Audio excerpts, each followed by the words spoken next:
रहा था। उसके सामने उसके अपने रिश्तेदार, गुरुजन और मित्र खड़े थे। भाई भाई के खिलाफ, गुरु शिष्य के खिलाफ। अर्जुन का मन विचलित हो गया, उसका धनुष हाथ से गिर पड़ा।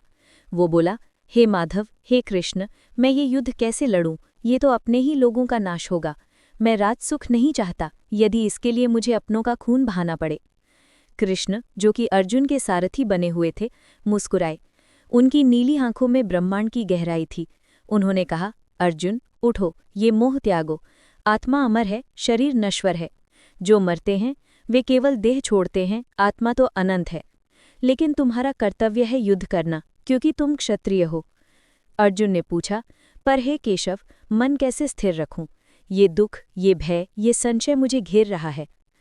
कृष्ण ने गहरा सांस लिया और बोला, अर्जुन, मैं तुम्हें वो ज्ञान दूंगा जो तुम्हें मुक्ति देगा। ये ज्ञान नहीं है किताबों का, नहीं शब्दों का, ये है अनुभव का, जो गुरु से मिलता है। मैं तुम्हारा गुरु हूँ और मैं तुम्हें वो दिव्य नेत्र खोलूंगा जो अंधकार को दूर करेगा। कृष्ण ने अर्जुन को पहले कर्मयोग सिखाया। निष्काम कर्म करो, फल की चिंता मत करो। फिर ज्ञान योग, आत्मा और परमात्मा का भेद समझो। फिर भक्ति योग, मेरी भक्ति में लीन हो जाओ। लेकिन अर्जुन का मन अभी भी अस्थिर था। वो बोला, हे कृष्ण, तुम कहते हो कि परमात्मा सर्वव्यापी है, लेकिन मैं उसे कैसे देखूं? मेरी आंखें तो केवल ये भौतिक जगत देखती हैं। कृष्ण ने कहा, अर्जुन, अब मैं तुम्हें अपना विराट रूप दिखाता हूँ, लेकिन इसके लिए तुम्हें दिव्य दृष्टि चाहिए। मैं तुम्हारा तीसरा नेत्र खोलता हूँ। और जैसे ही कृष्ण ने अपना हाथ अर्जुन के माथे पर रखा, अर्जुन की आंखें बंद हुई, लेकिन अंदर एक चमकदार प्रकाश फैल गया। वो प्रकाश 1000 सूर्यों से भी तेज था, जो अंधकार को निगल रहा था। अर्जुन ने देखा कृष्ण का विराट रूप, अनंत मुख, अनंत आंखें, अनंत भुजाएं। ब्रह्मांड की सारी सृष्टि उसमें समाहित थी। सूर्य, चंद्र, तारे, नदियां, पर्वत, देवता, राक्षस। समय का चक्र घूम रहा था, जन्म और मृत्यु का नृत्य हो रहा था। अर्जुन कांप उठा। वो बोला, हे विष्णु, ये क्या है? मैं डर रहा हूँ। कृष्ण ने कहा, अर्जुन, यह है दिव्य प्रकाश जो हर जीव के अंदर है। ये वो ज्ञान है जो मैं तुम्हें दे रहा हूँ। ये प्रकाश नहीं है बाहरी लैंप का, बल्कि आंतरिक ज्योति का, जो गुरु की कृपा से प्रकट होता है। गीता में मैंने कहा है, न तद भासेयते सूर्यो न शशांको न पावकः यद गत्वा न निवर्तन्ते तद्धम परमम मम।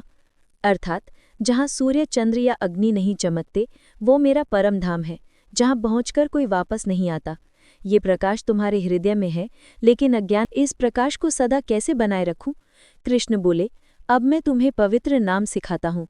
ये नाम नहीं है राम या कृष्ण का, जो विशेषण है। यह है वो अनादि नाम, जो शब्दों से परे है, जो हर सांस में गूंजता है। इसे सदा स्मरण करो, कार्य करते हुए, सोते हुए, लड़ते हुए।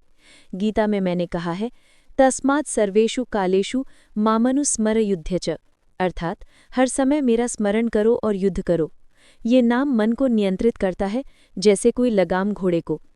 अर्जुन ने ध्यान लगाया और उसके कानों में एक मधुर संगीत गूंजा, वो आंतरिक संगीत जो ब्रह्मांड की ध्वनि था। ये क्या है? अर्जुन ने पूछा। कृष्ण ने कहा, यह है आंतरिक संगीत जो आत्मा को परमात्मा से जोड़ता है। ये वो ध्वनि है जो सृष्टि की शुरुआत से है, अनाहत नाद। ध्यान में इसे सुनो और तुम्हारा मन शांत हो जाए। तद्विधि प्रणिपातेन परिप्रश्नेन सेवया उपदेक्ष्यन्ति ते ज्ञानम ज्ञानिनः तत्वदर्शिनः। अर्थात, तत्वदर्शी गुरु के चरणों में झुककर, सेवा करके, प्रश्न करके ये ज्ञान प्राप्त करो। एक कहानी में अब एक मोड़ आया। कल्पना करो, वर्षों बाद अर्जुन बूढ़ा हो गया।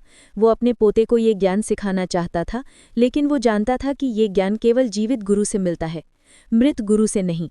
इसलिए वो बोला, बेटा, कृष्ण अब देह में नहीं है, लेकिन उनका ज्ञान जीवित गुरु में है। खोजो ऐसे